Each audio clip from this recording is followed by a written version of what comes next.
Assalamualaikum warahmatullahi wabarakatuh. Saya M. Dimas Arfiansyah Mujadid dengan NIM 18031001 ingin mempresentasikan bab 1 saya dengan judul Perbandingan Keefektifan Pendekatan Problem Solving dan Problem Posing dalam Pembelajaran Matematika Bangun Datar Segi 4 pada siswa SMP. Proposal ini disusun untuk memenuhi salah satu mata kuliah seminar proposal matematika yang diampu oleh Bapak Ali Sodikin SPD MPD tahun 2021. Oke, bab 1 pendahuluan. Latar belakang masalah. Pemecahan masalah merupakan pekerjaan rutin manusia sebab dalam kehidupan sehari-hari sering dihadapkan pada masalah. Walaupun orang selalu berusaha untuk menyelesaikan masalah, namun kenyataannya tidak semua dapat diselesaikan. Demikian halnya dengan siswa belajar matematika di kelas. Siswa sering dihadapkan dengan masalah penyelesaian soal latihan maupun ulangan. Salah satu penyebab adalah rendahnya kemampuan siswa dalam menerapkan konsep matematika. Siswa belum mampu mengerjakan soal sedikit berbeda dengan contoh soal buatan guru. Padahal soal-soal yang dibuat saat latihan maupun ulangan bentuknya mirip dalam kurung sedikit berbeda dengan soal yang dibuat guru saat pembelajaran. Tapi tetap saja siswa mengalami kesulitan dalam menyelesaikan soal, hanya memperoleh nilai prestasi belajar matematika masih rendah. Selain itu, pemilihan metode pembelajaran yang tidak tepat oleh guru di kelas yang menyebabkan siswa malas, kurang antusias dalam belajar dan berlatih mengerjakan soal matematika. Oleh sebab itu, dalam proses pembelajaran, guru diharapkan mampu memilih metode pembelajaran yang tepat, sarana dan prasarana yang mampu menciptakan suasana pembelajaran di dalam kelas menjadi menarik dan menyenangkan. Jika ada pembelajaran matematika, guru hanya menggunakan metode konvensional saja pada siswa kurang aktif. Untuk mengaktifkan siswa guru diharapkan tidak hanya menggunakan metode konvensional, tapi dengan menggunakan metode lain, misalkan metode problem solving, problem posing, cooperative learning, dan lain-lain. Pendidikan matematika di Indonesia saat ini mengalami banyak masalah. Salah satu permasalahan yang ada antara lain, peningkatan penguasaan siswa dalam matematika masih kurang. Sebagai besar siswa masih beranggapan bahwa matematika merupakan mata pelajaran yang sulit dan membingungkan. Dari masalah ini yaitu prestasi belajar siswa masih rendah dan belum dapat memenuhi standar keberhasilan pembelajaran matematika. Perilaku kreatif dalam siswa dari pemikiran kreatif. Oleh karena itu, hendaknya sistem pendidikan dapat merangsang pemikiran, sikap, dan perilaku kreatif produktif di samping logis dan penalar. Betapa pentingnya pengembangan keaktifan dalam sistem pendidikan ditekan melalui ketetapan MPR RI nomor 11 garing MPR 19383 tentang GBHN yang berbunyi, sistem pendidikan perlu disesuaikan dengan kebutuhan pembangunan di segala bidang yang memerlukan jenis-jenis keahlian dan keterampilan serta dapat sekaligus meningkatkan produktivitas, kreativitas, mutu, dan efisiensi kerja. Departemen Penerangan tahun 1983 halaman 60. Salah satu materi matematika yang diajarkan di kelas 7 SMP atau MTS adalah geometri dengan materi memahami konsep segi 4 serta menentukan keliling dan luasnya. Materi ini dinilai sebagai salah satu materi matematika yang sulit dipahami oleh siswa karena keabstrakannya. Hal ini dapat dilihat dari sistem penelitian yang dilakukan oleh Yuwono dan Ridho, bahwa dalam pembelajaran geometri terdapat beberapa masalah dan kesulitan yang dialami siswa, yaitu 1. Salah dalam menyelesaikan soal tentang garis sejajar. 2. Kekeliruan siswa dalam membedakan bangun jajar genjang dan belah ketupat. 3. Kurang penguasaan konsep segi 4 dengan benar. 4. Kesulitan menggolongkan jenis-jenis segi 4 yang mempunyai hubungan sifat-sifat yang sama. Yuwono dan Ridho tahun 2014 halaman 16. Selain itu, pembelajaran matematika secara umum terasa sulit dipahami siswa termasuk materi yang terkait dengan bangun datar segi 4. Hartati tahun 2015 halaman 17. Hal ini terjadi karena banyak rumus yang harus dihafalkan sehingga peserta didik merasa terbebani tertukar rumusnya luas dan keliling, dan salah mengkonseptualisasikan arti dari tinggi alas dalam bentuk geometri dimensi 2 dan 3. Dalam topik ini merupakan salah satu materi yang berhubungan dengan kehidupan sehari-hari. Permasalahan tersebut sering terjadi pada siswa kelas 7 MTS Miftahul Jinan Glugu. Menurut penuturan salah satu siswa, penuturan salah satu wali murid kelas 7 di MTS Miftahul Jinan, materi yang sulit dihadapi siswa adalah materi geometri. Siswa membutuhkan waktu yang lama dalam proses pembelajaran di rumah, dan waktu guru kelas memberi PR. Pada dasarnya para peserta didik banyak yang melakukan kesalahan dalam mencari jumlah sin, cos, dan tan. Peserta didik kurang memahami bahasa matematika sehingga peserta didik merasa bingung dengan rumus mana yang akan digunakan dalam mengerjakan soal yang berbeda dengan contoh yang ada di buku atau yang diberikan oleh guru. Sebagai upaya untuk mengatasi kesulitan peserta didik, maka peran guru ini sangat penting. Peran guru harus membantu siswa untuk menyelesaikan kesulitan belajar dalam pembelajaran matematika materi geometri. Menurut Hasna tahun 2016 di bukunya halaman 31, upaya guru untuk meminimalisir kesulitan dengan memberikan motivasi belajar, memberikan variasi metode mengajar, memberikan pelatihan yang cukup dan berulang, menggunakan alat peraga, dan memberikan program perbaikan atau remedial. Berdasarkan uraian permasalahan di atas, maka penulis ingin mengetahui lebih lanjut tentang kesulitan siswa dalam menyelesaikan masalah pada materi geometri dan melakukan upaya agar dapat meminimalisir kesulitan tersebut melalui materi perbandingan, keefektifan, pendekatan problem solving, dan problem posing dalam pembelajaran matematika bangun datar segi 4 pada siswa. Penelitian ini dilakukan untuk menemukan metode pembelajaran yang tepat karena banyak peserta didik yang kurang mampu untuk memahami soal matematika materi bangun datar segi 4. Guna penelitian ini adalah untuk meminimalisir kesulitan yang dialami peserta didik. Penelitian ini menggunakan pendekatan penelitian kualitatif dengan jenis penelitian studi kasus. Menurut Sugiono tahun 2015 di bukunya halaman 15, metode kualitatif digunakan untuk mendapat data yang mendalam, suatu data yang mengandung makna. Tempat penelitian ini dilakukan adalah di kelas 7 MTS Miftahul Jinan Glugu, Desa Ndalangu, Kecamatan Dekat, Lamongan. Teknik ini instrumen pengumpulan data yang digunakan meliputi observasi, wawancara, dokumentasi. Instrumen pengumpulan data observasi, wawancara, dan dokumentasi. Teknik analisis data reduction atau reduksi data, dan data display dalam grup penyajian data, conclusion drawing atau penarikan kesimpulan. B. Rumusan masalah. Berdasarkan uraian pada latar belakang di atas, maka rumusan masalah yang akan dikaji oleh peneliti ini adalah sebagai berikut. 1.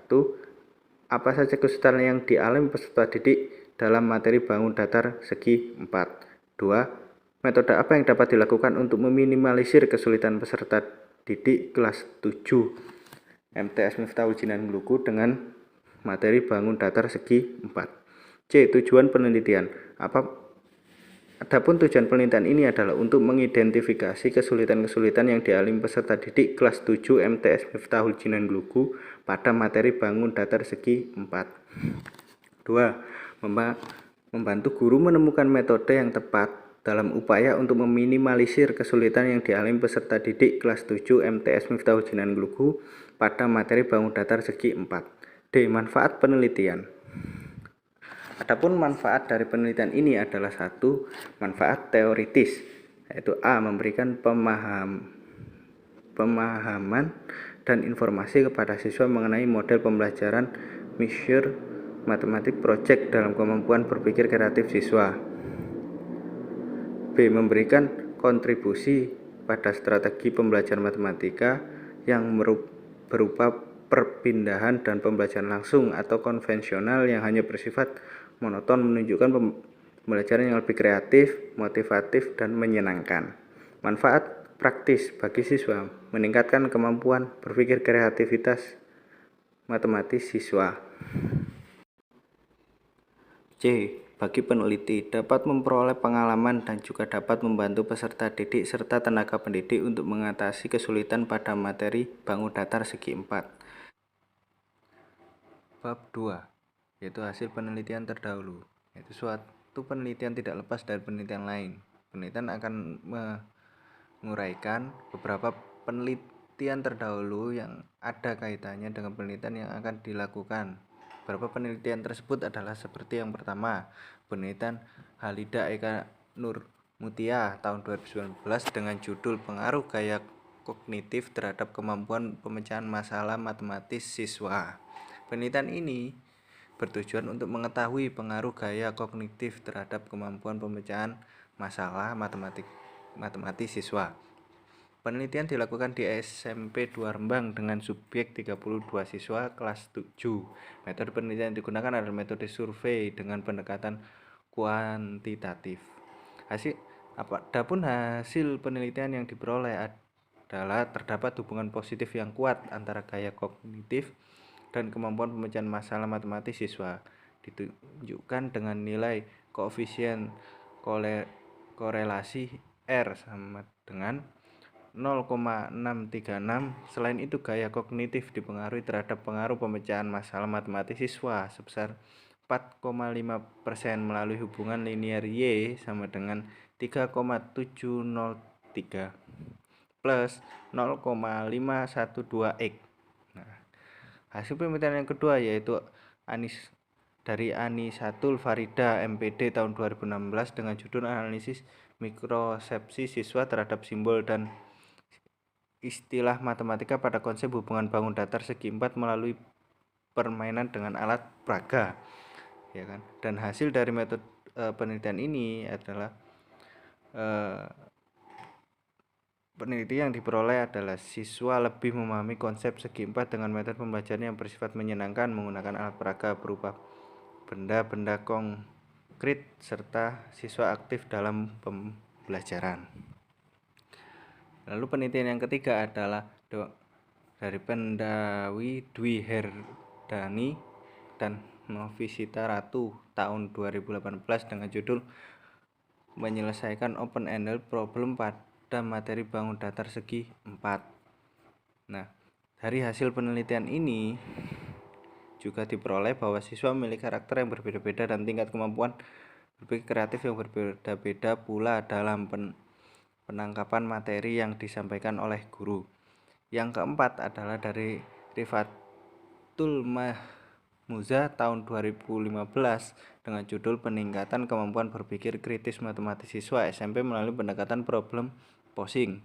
Nah, dari hasil penelitian ini diperoleh adalah peningkatan kemampuan berpikir kritis siswa yang diajarkan dengan pendekatan problem posing lebih baik daripada siswa yang diajarkan dengan pembelajaran konvensional. Lalu yang terakhir adalah Harinda Nuril Falak 2016 dengan judul Perbandingan Keefektifan Pendekatan Problem Solving dan Problem Posing dalam Pembelajaran Matematika Siswa SMP. Nah, dari hasil penelitian yang dilakukan adalah efektivitas kemampuan pemahaman penanganan matematika, sedangkan problem posing efektif ditinjau dari kemampuan pemahaman dan penalaran matematis, dan pendekatan problem solving lebih efektif dibanding problem posing ditinjau dari kemampuan pemahaman matematis, tetapi pendekatan problem solving tidak lebih efektif dibandingkan problem posing ditinjau dari kemampuan penalaran matematis siswa. Oke. Dari semua penelitian di atas hanya berfokus pada salah satu dari pendekatan yang ada. Yang membedakan penelitian ini dengan penelitian sebelumnya adalah ini menggunakan dua pendekatan yang akan dibandingkan untuk mengetahui keefektifan dari pendekatan problem solving dan problem posing dalam meningkatkan kemampuan pemecahan masalah matematis. Nah, yaitu B, deskripsi konseptual dan subfokus penelitian. Pada penelitian ini, peneliti ingin menganalisis keefektifan dua pendekatan yang sering digunakan oleh beberapa pendidik dan guru dalam proses belajar mengajar, yaitu pendekatan problem solving dan problem posing. Peneliti ingin mengetahui keefektifan dari kedua pendekatan tersebut dalam pemecahan masalah matematik, yaitu A. Pemecahan masalah, yaitu kemampuan pemecahan masalah adalah suatu keterampilan pada diri peserta didik agar mampu menggunakan kegiatan matematik untuk memecahkan masalah dalam matematika, masalah dalam ilmu lain, dan masalah dalam kehidupan sehari-hari. Ditinjau dari Sweet. Jadi tahun 1994 di halaman 36. Nah, kemampuan pemecahan masalah amatlah penting dalam matematika, bukan saja bagi mereka yang di kemudian hari akan mendalami dan mempelajari matematika, melainkan juga bagi mereka yang akan menerapkannya dalam bidang studi lain dalam kehidupan sehari-hari, menurut Russell Effendi tahun 2006. Nah, jadi di sini mencakup yaitu yang pertama adalah pendekatan problem solving. Pendekatan problem solving merupakan salah satu dari bagian kurikulum matematisi yang penting. Nah, problem solving sebagai pendekatan pembelajaran dikenalkan oleh John Dewey ya di tahun 2012, dan John Dewey mengembangkan pendekatan problem solving menyerupai metode inquiry, pemecahan cermat, dan skill banding yang sistematik ya. Lalu yang kedua adalah pendekatan problem posing, yaitu problem posing diartikan sebagai pengajuan masalah, adalah salah satu bentuk pendekatan dalam pembelajaran yang menekankan siswa untuk merumuskan soal dan menyelesaikannya berdasarkan situasi yang diberikan. Nah, problem posing terdiri dari dua kata, yaitu problem yang artinya masalah dan posing berasal dari kata pos, artinya mengajukan atau membentuk. Problem solving merupakan pembelajaran di mana siswa diminta untuk mengajukan masalah berdasarkan situasi tertentu. Lalu yang selanjutnya adalah B. Eksperimental semu atau quasi eksperimental. Quasi eksperimental adalah eksperimen yang memiliki perilaku pengukuran dampak dan unit eksperimen, namun tidak menggunakan penempatan secara acak. Pada penelitian lapangan biasanya menggunakan rencana eksperimen semu ini. Nah, tujuan eksperimen semu adalah untuk mengungkap sebuah sebab akibat dengan cara melibatkan kelompok kontrol di samping kelompok eksperimen, namun pemilahan kedua kelompok tersebut tidak dengan teknik random untuk menjelaskan hubungan klarifikasi penyebab terjadi suatu peristiwa, ya kan. Nah, bisa dibuat bahwa langkah-langkah eksperimen semu yang A, B, C, D, E, dan seterusnya. Lalu yang selanjutnya adalah bangun datar. Yaitu bangun datar adalah bentuk dua dimensi, memiliki panjang dan lebar, dibatasi garis lurus dan lengkung. Bangun datar adalah tidak memiliki kedalaman.